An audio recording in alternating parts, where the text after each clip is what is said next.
Bonjour à tous, je m'appelle David Baruchel, je suis le cofondateur de Start the Fuck Up et aujourd'hui je vais vous parler un petit peu d'intrapreneuriat. Est-ce que c'est un mot qui est familier pour vous, le mot intrapreneuriat? Oui, oui, je vois des têtes qui hochent, oui, d'accord. Bon. Je vais vous raconter quelques petites histoires pour commencer.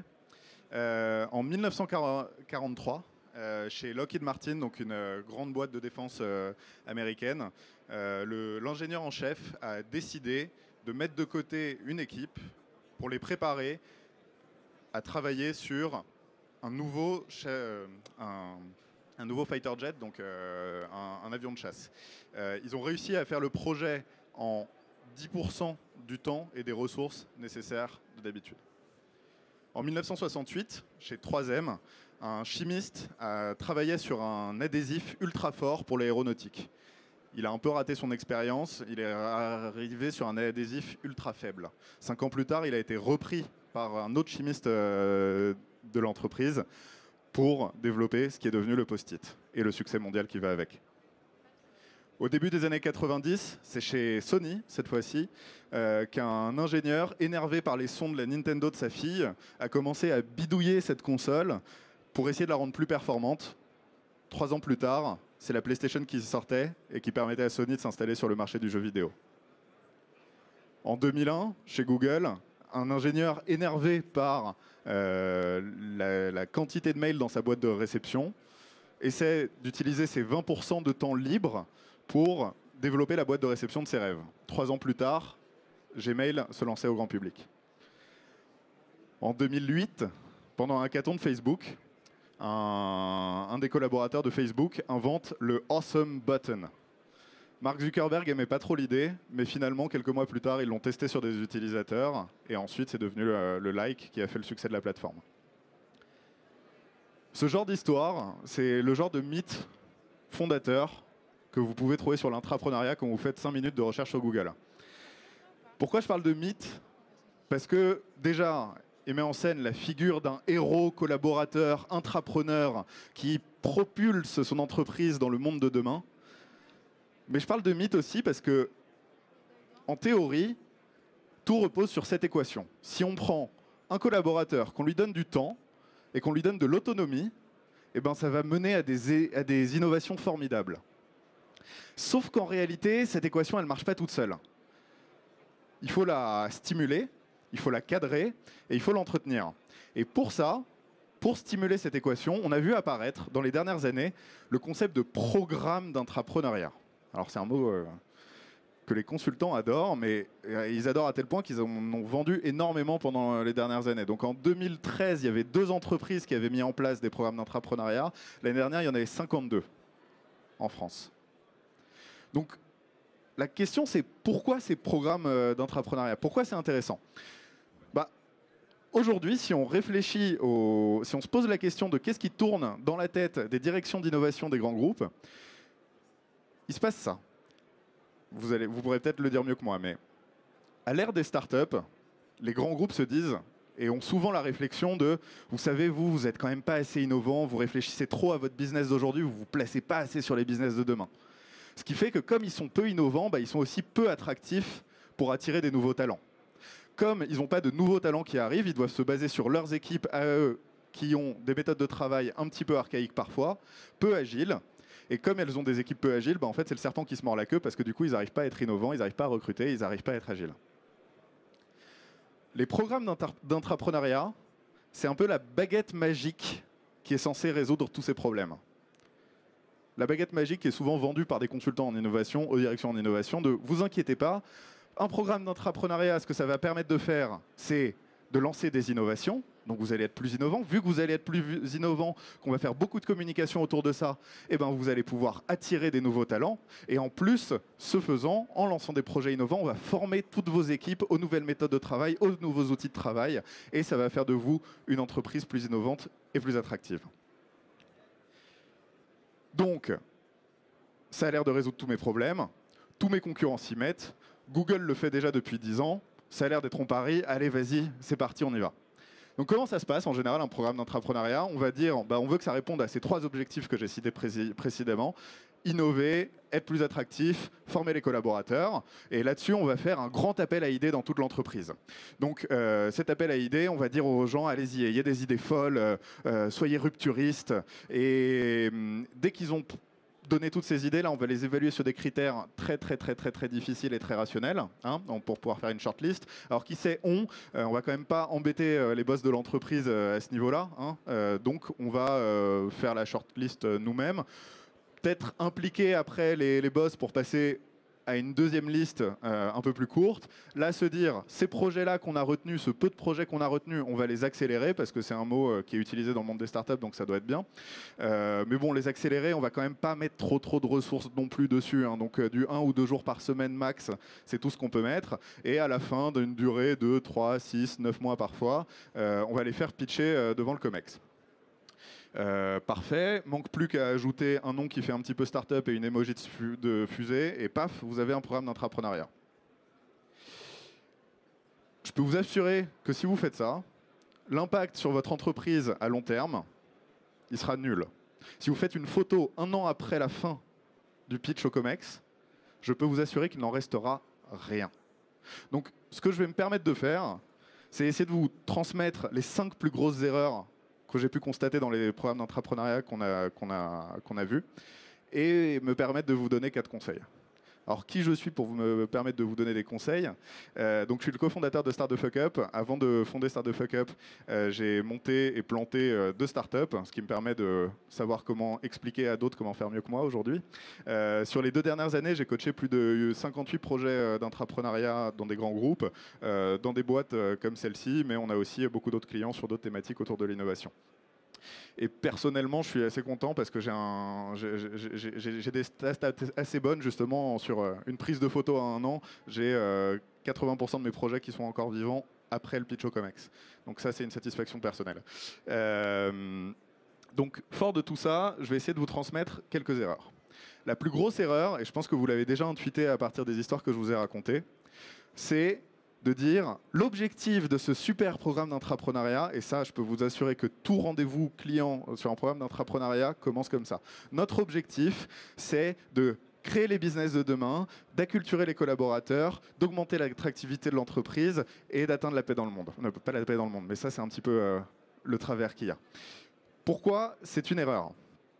Parce qu'on ne va pas designer de la même manière un programme d'entrepreneuriat quand on veut qu'il donne des résultats business ou quand on veut qu'il donne des résultats sur la culturation. Ça ne veut pas dire que vous n'aurez pas un petit peu les deux. Ça veut juste dire que l'objectif principal, vous devez le choisir. Si vous ne choisissez pas cet objectif principal, vous allez avoir un programme où vous ne saurez pas dans quelle direction taper. Par exemple, la première tension très facile à voir, c'est que si on veut un objectif business fort, avoir un impact business fort, on va vouloir faire un filtre assez rapide, un écrémage assez rapide des projets. On veut enlever tous les projets mauvais, toutes les équipes mauvaises. Si vous êtes sur l'acculturation, au contraire, vous allez vouloir garder et accompagner les équipes le plus longtemps possible. Donc rien que sur cet exemple, on voit qu'on ne soit pas un programme d'entrepreneuriat de la même manière. Ensuite, un programme Business First, il sera orienté sur la validation business. On va commencer à engager des ressources un peu plus conséquentes dessus. On va faire du coaching assez intense des équipes. On va essayer d'impliquer les business units dans la sélection des projets. Alors que quand on est sur de l'acculturation, on va plutôt faire des événements qui font de la communication et des méthodes de travail collaboratifs comme des hackathons. On va faire beaucoup de conférences, beaucoup de communication en interne. On va faire des learning expeditions pour montrer aux collaborateurs comment c'est la vie dans les startups. Et là, on va les accompagner sur une plus longue durée. Donc, il faut faire un choix. Ce choix, nous, ce qu'on vous conseille, c'est de faire le choix de l'objectif qui est le plus mesurable. Qu'est-ce qui est mesurable entre un objectif business, une rentabilité directe du nouveau business développé pour l'entreprise, ou l'acculturation de vos collaborateurs? On peut dire que la culturation des collaborateurs, on peut le mesurer, mais l'objectif business, ça c'est sûr qu'on peut le mesurer. Moi, je vous engage à faire ça parce que c'est ça qui assurera la survie de votre programme d'entrepreneuriat sur le long terme. La deuxième erreur classique des programmes d'entrepreneuriat, c'est de dire, quand on fait de l'innovation, il faut penser large, penser ouvert, think out of the box. On travaille avec une boîte dans la sécurité informatique. Cette approche Think Out of the Box leur a fait accélérer un projet qui était super intéressant. Ils ont identifié un marché à plusieurs milliards dans le monde de l'éducation. Ils l'ont accéléré pendant 6 mois. Au bout de 6 mois, devant le COMEX, on a dit c'est un projet génial, mais on ne sait pas où le mettre. Donc on ne le fait pas. Bon, ils ont aussi eu des projets de food truck, mais ceux-là, ils ne les ont pas accélérés. Mais voilà ce qui se passe quand vous laissez un petit peu trop libre le cadrage de votre programme d'entrepreneuriat. En fait, quand vous concevez un programme d'entrepreneuriat, il faut tout de suite, la première chose à laquelle vous devez penser, c'est quel est l'avenir des projets au-delà du programme. Et en fait, il y a un petit peu une différenciation des projets entre s'ils sont très proches du core business ou au contraire s'ils sont très éloignés.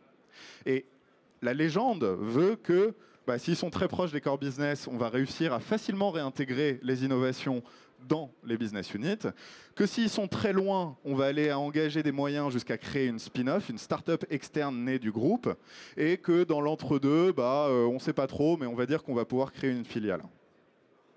À chaque fois qu'on m'a proposé ces exits-là, ça a mené à justement l'émergence de projets qui étaient un petit peu bizarres, et à la fin du programme, ils n'étaient pas suffisamment validés pour que le COMEX engage les décisions de « Ok, celui-là c'est bien, mais on va en faire une spin-off ». En plus, une spin-off, pour les collaborateurs, ça implique devenir entrepreneur, passer de salarié à entrepreneur. C'est plus du tout la même histoire. Donc, je ne dis pas que ça arrive jamais, mais le modèle spin-off est suffisamment anecdotique pour qu'ils ne doivent pas être considérés comme une exit, comme une sortie de projet pérenne. Donc, ce que je vous conseille, c'est que quand vous pensez aux différentes sorties possibles de vos projets d'innovation dans le cadre d'un programme d'entrepreneuriat, il n'y en a qu'une qui existe, c'est le fait de le réintégrer directement dans une business unit. Là, votre projet a une chance d'être vivant encore un an après. La troisième erreur, c'est de dire « Ah, mais les programmes d'entrepreneuriat, ça c'est le job de la direction innovation. » Vous savez, c'est le programme, la Boost Impulse, c'est le programme de la direction innovation. Alors là, on se retrouve dans des cas où le programme d'entrepreneuriat est porté par un directeur innovation très fort qui y croit énormément. Bon, alors dans 3 ans, quand il sera plus dans l'entreprise, il n'y aura plus d'entrepreneuriat, ça c'est réglé. Et puis surtout, à chaque fois que les projets ont besoin d'une ressource, ils doivent aller se battre avec toute l'entreprise pour évangéliser eux-mêmes l'entreprise sur le fait que si, je vous assure, c'est porté par quelqu'un. Donc la direction d'innovation se retrouve dans une position un peu d'homme orchestre, comme l'image de Mary Poppins, et en étant censé avoir un impact global sur l'entreprise. Dans un programme d'entrepreneuriat, il y a beaucoup d'acteurs, en fait. Et ça, il faut le reconnaître. Il y a évidemment les intrapreneurs. Bon. Les intrapreneurs, déjà, ils sont pris en tension entre les sponsors des business units qui veulent driver le business avec leur vision stratégique et l'innovation qui leur dit « Non, mais faites petit, essayez d'avoir une méthode de start-up. On s'en fout des business plans pour l'instant. Ce qu'on veut, c'est explorer et tester des innovations. » Bon, première tension, mais très important d'impliquer des sponsors dans la boucle parce que c'est eux qui vont être porteurs des projets sur le long terme s'ils sont réintégrés dans des business units. Et accessoirement, en général, c'est plutôt eux qui ont le budget que les directions d'innovation. Deuxièmement, des acteurs qu'on oublie systématiquement, ou presque, c'est les managers des collaborateurs qui partent. On vient de dire à quelqu'un, c'est bon, je vais te détacher du temps pour partir. Le manager, il a ses équipes, il avait ce collaborateur dans son équipe, et maintenant, cette équipe voit 2, 3, 4 jours par semaine cette personne partir, aller travailler sur un autre projet, sur un sujet sur lequel il n'est pas sensibilisé et il ne comprend pas en quoi c'est intéressant pour l'entreprise. Donc ça crée énormément de frustration auprès du middle management. Cette frustration, normalement, elle devrait être allégée et facilitée par les RH. Sauf que comme c'est eux aussi les derniers à être mis dans la boucle, en fait, ils ne facilitent pas du tout. Ils sont encore plus freins. Donc en fait, c'est aussi les RH qu'il faut aller mettre dans la boucle le plus tôt possible pour justement faciliter cette relation entre les sponsors, les intrapreneurs, les managers et la direction d'innovation. Enfin, quand on dit qu'on fait de l'innovation, on dit toujours qu'il faut aller au contact du terrain, il faut aller parler aux clients, il faut aller parler aux utilisateurs, il faut comprendre quelles sont les ressources qu'on a en interne. Donc, logiquement, on se dit, très bien, on va essayer de mettre les commerciaux dans la boucle et toutes les fonctions qui peuvent faciliter l'émergence de l'innovation. Si on a des problèmes légaux, on va voir le légal. Si on a des problèmes techniques sur comment on va réintégrer le projet dans le futur, on fait intervenir l'IT. Sauf que si on n'a pas évangélisé Le programme d'entrepreneuriat dans l'entreprise au début, c'est les collaborateurs qui se retrouvent à essayer de sonner à la porte de toutes ces personnes sans réussir à décrocher un rendez-vous à une échéance plus faible que 2 mois. 2 mois, c'est déjà 2 fois la durée de la phase d'exploration recommandée. Donc, en fait, il n'y a aucune information interne dans l'entreprise qui sera valorisée. S'il n'y a aucune information interne de l'entreprise qui est prise en compte, ok, à ce moment-là, on ne saura pas si le projet peut vivre à l'intérieur de l'entreprise.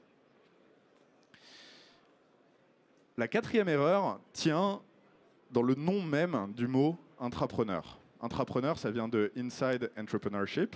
Ça a été un terme qui a été coiné en 1978, je crois.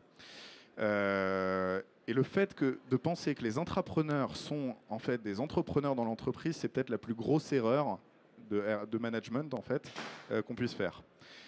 Parce que déjà, un intrapreneur, il n'est pas intéressé directement au succès de son projet, contrairement à un entrepreneur. Ça donne un peu plus de difficulté à vouloir se donner à travailler et à cravacher tous les week-ends.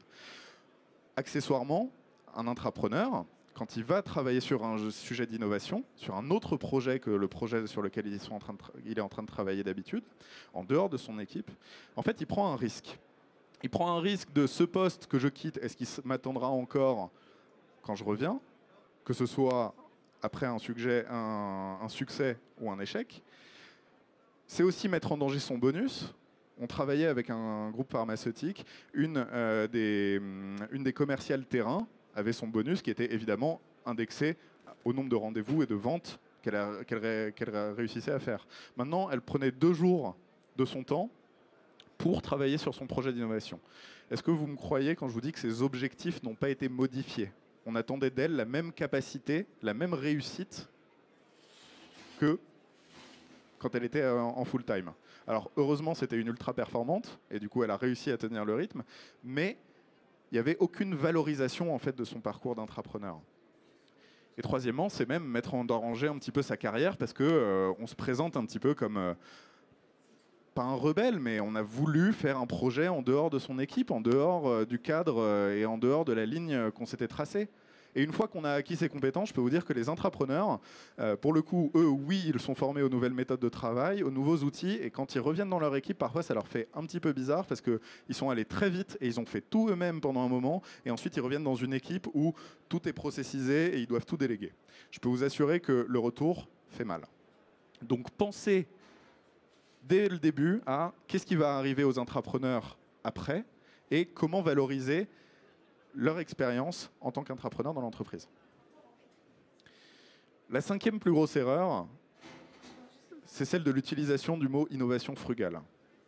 Alors l'innovation frugale, c'est très bien. Ça veut dire il ne faut pas dépenser de l'argent trop tôt dans un projet. Il ne faut pas mettre la charrue avant les bœufs. Il ne faut pas dépenser de l'argent avant d'avoir validé quoi que ce soit. C'est du bon sens, hein, finalement. Le problème, c'est que quand les directions entendent innovation frugale, ils se disent 1, cool, ça va pas me coûter cher, 2, ça ne prend pas forcément beaucoup de temps.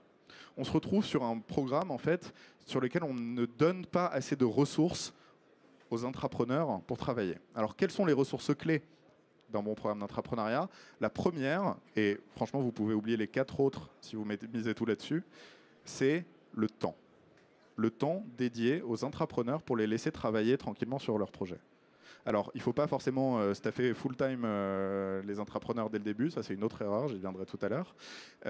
Mais il y a un moment où forcément, il faut accorder beaucoup de temps aux intrapreneurs pour qu'ils montent un projet qui puisse avoir un impact. Le deuxième point, et je ne dis pas ça juste pour fraîcher ma paroisse, c'est l'accompagnement. Le coaching que vous allez apporter aux intrapreneurs pour justement leur donner ces nouvelles méthodes de travail et ces nouvelles approches, ce nouvel état d'esprit. Ça, c'est trop souvent négligé. Et c'est très difficile d'évaluer la qualité d'un bon coaching en amont, évidemment.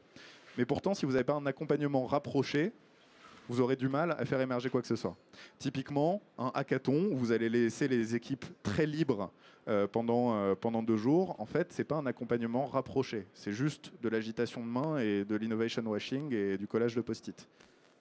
Il n'y a rien de mieux que d'avoir un coach qui tabasse vos intrapreneurs en fait, pendant toute la durée de leur accompagnement pour leur faire passer de gré ou de force l'état d'esprit et les nouvelles méthodes de travail. Le 3e point, c'est l'implication des sponsors. les sponsors doivent suivre les projets qui potentiellement peuvent rentrer dans leur business unit à long terme. Ces sponsors-là, ils doivent suivre les projets et ils doivent miser, en fait. C'est les futurs investisseurs du projet, puisque ça va revenir dans leur business unit. Donc il faut qu'ils soient très impliqués dès le début dans des programmes d'entrepreneuriat. Ensuite, c'est bien de donner un peu d'argent de poche au projet. Cet argent de poche, c'est l'argent qui... Alors, ne vous inquiétez pas, on ne va pas le dépenser dans du logo ou dans des agences de design ou dans je ne sais pas quoi. Non, c'est un argent de poche qui sera d'ailleurs géré souvent par les accompagnateurs pour qu'au moment où c'est opportun, quand il s'agit de développer le produit, le prototype, d'aller faire des campagnes de marketing, on puisse quand même facilement libérer du cash. Chez Adobe, ce qu'ils font, c'est qu'ils donnent une carte bancaire prépayée à tous les projets d'entrepreneuriat avec 1 000 € dessus. On leur dit, cette carte bancaire, vous la dépensez comme vous voulez. 1 000 €, c'est pas grand-chose, mais pour un entrepreneur qui débute, pour un projet qui démarre, ça permet déjà de payer des abonnements à quelques logiciels de construction d'applications, ça permet de payer les premières campagnes Facebook pour faire du marketing, ça permet de faire pas mal de choses. Et enfin, c'est l'accès aux experts en interne dans l'entreprise. Je vous ai déjà parlé tout à l'heure des commerciaux, du légal, de l'IT. C'est ces gens-là dont il faut faciliter l'accès. Et si ces ressources ne sont pas sensibilisées au fait qu'il va falloir donner un peu de leur temps pour accompagner des entrepreneurs, en fait, les entrepreneurs n'auront pas accès à cette expertise. Donc voici pour les 5 erreurs. Je ne sais pas si ça parle à certains. Mais maintenant, je vais me permettre de passer à quelques conseils sur comment nous, en fait, après avoir compris ces erreurs-là, on a appris à structurer des programmes d'entrepreneuriat. Donc quand vous voulez structurer un programme d'entrepreneuriat, la première chose que vous pouvez faire, je sais que ça semble bête et basique, mais c'est juste relire les bouquins sur le design thinking. Alors, je pense que c'est la première fois de ma vie où j'écris design thinking sur une slide. Je déteste ce genre de buzzword, mais il y a des vérités qui marchent pour évaluer si votre programme est bon ou mauvais. Il y a 3 piliers et un 4e que je me suis permis de rajouter dans le design thinking pour évaluer le succès ou la mort d'un projet. Je les appelle les golden bullets de l'innovation. Le premier, c'est la désirabilité. Est-ce qu'il y a des gens qui veulent utiliser votre innovation? Vos fameux utilisateurs, vos fameux clients, est-ce qu'ils existent? Et est-ce qu'ils veulent vraiment utiliser? Premier point, et souvent le plus difficile à valider, et souvent la première raison d'échec des projets. Le deuxième point, c'est la faisabilité technique et opérationnelle du projet. Est-ce que c'est faisable d'un point de vue technologique? Est-ce que nous, en tant que groupe, on est capable de mettre en place cette nouvelle chaîne de valeur? Est-ce que ça fait sens? Le troisième point, c'est la viabilité business. Ok, j'ai un truc que les gens veulent, ok, je suis capable de le fabriquer, mais est-ce que je peux générer de l'argent grâce à ça? Et ça, dans une entreprise, ça reste quand même assez important. Et le dernier que je me suis permis de rajouter, c'est l'alignement. C'est est-ce que ce projet est aligné avec la stratégie de l'entreprise? Et c'est pour ça que je vous disais tout à l'heure qu'il faut que les sponsors soient impliqués le plus tôt possible pour définir justement quels sont les axes stratégiques d'innovation qui vont intéresser l'entreprise. Donc si vous concevez votre programme, essayez de regarder si les étapes que vous mettez en place dans votre programme vous permettent de valider un par un tous ces points. Si la réponse est non, c'est que vous êtes planté quelque part. Quand on a fait un programme d'entrepreneuriat à la Société Générale, Alexandre Mehmat, qui était directeur de la région Afrique pour les réseaux bancaires internationaux et qui était sponsor directement de 2 projets, donc c'est-à-dire qu'une fois toutes les 2 semaines, il donnait 1 heure de son temps à chacun de ces projets. Quand on l'a interviewé après coup avec Make Sense, il nous a dit le point de départ, en fait, c'est le besoin du client. C'est tout bête, mais c'est comme ça. Mais on s'est rendu compte que c'était juste pas celui qu'on pensait au départ. C'est-à-dire que tous les projets qui font une phase d'exploration en allant au contact du client pour essayer de bien comprendre le besoin, se retrouvent à pivoter. Pourtant, dans la plupart des programmes d'entrepreneuriat qu'on voit, il n'y a pas de phase d'exploration avant la phase de sélection des projets. Donc, c'est-à-dire qu'on va faire une sélection arbitraire sans avoir permis au projet de comprendre si ce dont il parlait était bien ou pas, ou sans leur donner la possibilité de pivoter. Donc nous, ça fait que maintenant, nos programmes d'entrepreneuriat, on les structure obligatoirement avec ces phases-là. Il va y avoir une phase de recrutement, donc la fameuse phase d'appel à projet, pendant laquelle on va aussi faire une phase d'acculturation aux nouvelles méthodes de travail, au mindset d'entrepreneur, etc. Il va y avoir une première sélection à ce niveau-là. OK. Mais ensuite, les projets qui restent, on va les envoyer faire une phase d'exploration. Essayer d'aller comprendre leur marché, d'aller comprendre le besoin des utilisateurs, d'aller comprendre quelle est la concurrence, d'aller comprendre quelle est la taille de ce marché-là. Et à ce moment-là, je peux vous assurer que 80% des projets itèrent ou pivotent sur ce qu'ils pensaient être la problématique qu'ils voulaient adresser. Là, les projets se tuent d'eux-mêmes, en fait. Donc, ce qui est très bien, c'est que vous n'avez même plus besoin de faire une vraie sélection. Ils vont se sélectionner d'eux-mêmes parce que le problème qu'ils avaient identifié n'était pas le bon. Et du coup, les projets qui restent, vous allez les envoyer faire une phase de conception, essayer de créer, concevoir quelle va être cette innovation, quelle va être sa proposition de valeur, et tester. Donc, on n'est pas encore au stade de la solution, du prototypage et tout, juste sur la proposition de valeur. Est-ce que si je vais parler à mon client de ça, est-ce qu'il a l'air prêt à l'acheter ou pas ? Si oui, le projet continue. Sinon, il s'arrête de lui-même. Et c'est plus une sélection arbitraire, c'est le projet qui se sélectionne lui-même. Ensuite, pour tous les projets qui restent, là, on va rentrer dans une phase de, on va vraiment développer le produit. On va toujours le développer avec une approche minimum viable product, dont vous avez déjà entendu parler, qui est de dire quel est le produit le plus petit que je puisse construire, qui va déjà permettre de porter ma proposition de valeur, et le tester au contact du client. Ça peut prendre plus ou moins de temps en fonction des projets, mais c'est quand même très important d'essayer de l'avoir avant la sélection finale par le COMEX, parce que c'est ça qui montre la viabilité finalement d'un projet ou non. Et à ce moment-là, en général, c'est là où vous avez le fameux pitch devant le COMEX, le CODIR, et la décision ou pas de réintégrer ce projet dans une business unit. Mais en fait, le programme d'intrapreneuriat, souvent, il s'arrête là. Or, il ne devrait pas, puisque l'endroit où la plupart des projets meurent, c'est dans cette phase de transition. Et du coup, il faut continuer à aller accompagner le projet jusqu'à la passation complète du projet à la business unit. Si vous négligez cette phase d'industrialisation, je peux vous assurer que l'impact de votre programme d'intrapreneuriat sera nul. Deuxième conseil, posez les questions qui fâchent au début. On a déjà donné une bonne liste de questions qui fâchaient tout à l'heure pendant les erreurs. Je vous les remets. La première et la plus grosse, quel est l'objectif de mon programme d'intrapreneuriat ?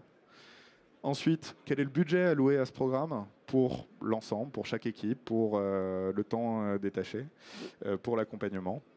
Et troisième point dont je viens de parler, qu'est-ce qui se passe après ? Qu'est-ce qui se passe après pour les collaborateurs ? Qu'est-ce qui se passe après pour les projets ? Et ensuite, au sein de chaque phase, tout simplement la question de qu'est-ce qu'on fait faire aux intrapreneurs ? Comment on va faire la sélection pour passer d'une phase à l'autre ? Quel est le temps dédié qu'on va allouer aux intrapreneurs ? Quelles ressources on va allouer aux intrapreneurs, que ce soit l'argent de poche, l'accompagnement, les expertises ? Et enfin, quel est le rôle des sponsors dans cette phase ? Alors je vous laisse prendre une photo, mais elle sera beaucoup mieux la slide d'après, parce qu'elle combine les deux ensemble. Donc en fait, cette matrice-là, c'est juste la combinaison de mes deux points précédents, et c'est ce qu'on fait remplir à tous nos clients dès qu'ils nous disent « je veux faire un programme d'intrapreneuriat ». Si vous arrivez à remplir toutes les cases de ce tableau-là, vous avez un programme d'intrapreneuriat qui tient la route. Et ce que je vous ai mis en jaune, là au milieu, dans la ligne temps dédié, c'est quel est le temps que peut prendre cette phase-là. Au début, dans une phase, bon évidemment dans la phase de recrutement, il n'y a pas forcément besoin d'énormément de temps, c'est juste un appel à idées, quoique il y a les conférences, la culturation. Dans la phase de recrutement, dans la phase d'exploration, pardon, là il va falloir, ce qui est bien, c'est que c'est très facile, par exemple à une demi-journée par personne, par semaine, d'explorer un marché. Si vous faites ça sur 2 mois, une demi-journée par personne par semaine, vous allez suffisamment explorer un sujet pour savoir s'il y a quelque chose à creuser ou pas. C'est pas tant que ça finalement. Et pour tous les projets qui ne meurent pas au contact du marché, là, vous pouvez les envoyer dans la phase de conception et test. Là, ça va prendre un petit peu plus de temps. Mais c'est encore rationnel. Vous pouvez encore faire des choses à 2 jours par semaine. Mais une fois que vous passez cette phase-là, il faut que les projets soient quasiment full-time. Quand vous rentrez dans du développement produit et du démarchage commercial, si vous n'êtes pas au moins à 80%, et du coup 80%, si je suis honnête, c'est 100% ou rien, là, les projets n'auront aucune chance d'avancer. Donc, essayez d'avoir cette montée en puissance progressive sur le temps dédié aux entrepreneurs. Et je ne vous ai pas fait la même courbe sur les ressources, mais elle est relativement similaire. Je parlais des ressources. Le troisième conseil, c'est faites-vous bien accompagner. Nous, on fait ce genre de matrice et faites-vous bien accompagner sur 2 points. Un, la conception du programme, parce que comme vous le voyez, il y a quand même 2-3 trucs à savoir. Deuxièmement, faites-vous bien accompagner bien vos intrapreneurs, parce que c'est au contact de bons coachs que vous allez avoir des bons projets. Alors là, je sais, on dirait vraiment que je prêche pour ma paroisse, mais je pense que vous avez... Ouais, désolé, hein, mais je pense que vous avez compris que si vous ne faites pas cet exercice complet, la matrice précédente, sur votre programme d'intrapreneuriat, il y a de bonnes chances en fait que vous fassiez un programme d'intrapreneuriat qui sera très sympa, hein, Ça sensibilisera beaucoup votre entreprise, ça acculturera énormément vos collaborateurs, mais vous allez faire une saison, 2 saisons, allez peut-être 3 parce que on laisse jouer la direction innovation et ça coûte pas trop cher, mais il y a un moment, ça va s'essouffler. Si au contraire, en 3 saisons, vous êtes capable de montrer un impact business, et c'est possible, là, votre programme d'entrepreneuriat, ce ne sera plus le petit truc sur le côté, ça sera la nouvelle stratégie de base d'innovation de votre entreprise. Et enfin, mon dernier conseil, c'est de vous poser vraiment la question, est-ce que vous êtes vraiment sûr de vouloir faire un programme d'entrepreneuriat? Parce que j'ai commencé par vous dire, définissez votre objectif et définissez quelles sont les sorties possibles de votre projet. Et la seule sortie qui fait sens d'un point de vue business, c'est de se raccrocher directement à un projet, une business unit. Mais comme vous l'avez vu sur mon petit dessin, on est sur de l'innovation qui est proche du core business. Toute l'innovation de rupture, vous aurez vraiment du mal à l'atteindre en faisant des programmes d'entrepreneuriat. Là, je fais un peu des généralités. Il y a des cas limites où ça arrive un petit peu par hasard, et tant mieux. Mais toutes les innovations que vous avez vues dans ma première slide, elles ne sont pas venues d'un programme structuré avec des approches cadrées. Elles sont venues d'un coup de chance hasardeux, de quelqu'un qui a eu un coup de génie, qui est tombé sur la bonne tech et qui était dans le bon environnement pour favoriser l'émergence de cette entreprise. Kodak, je vois que cet exemple parle à certaines personnes. Dans les années 60, 70, je ne sais plus exactement, quelqu'un est venu, un de leurs chercheurs est venu leur montrer un prototype d'appareil photo numérique. Les boss ont dit, enterre ça. Kodak est mort. Voilà. Donc, vous aurez du mal à faire de l'innovation de rupture avec des programmes d'entrepreneuriat, mais il y a d'autres modèles. Il y a des modèles de start-up studio, il y a des modèles de décentralisation de l'innovation dans les business units directement, plutôt que d'avoir une direction d'innovation à part. Il y a des manières de stimuler l'innovation autrement que par un programme d'entrepreneuriat. Donc posez-vous la question de, parmi toutes les stratégies possibles, est-ce que j'ai pris l'entrepreneuriat juste parce que j'ai vu que mon concurrent le faisait et que, soi-disant, Google donne 20% de son temps à ses employés? C'est faux maintenant d'ailleurs. Ou posez-vous la question de, est-ce que c'est parce que ça répond à la stratégie que je veux mettre en place? Si vous voulez en savoir plus sur, justement, quelles sont ces autres stratégies que vous pouvez mettre en place, je suis à votre disposition si vous voulez en parler. Nous, c'est notre spécialité maintenant de connaître toutes les pistes d'innovation, mais surtout notre corps de valeur, c'est de savoir très bien accompagner des projets, et notamment dans des programmes d'entrepreneuriat. Merci beaucoup.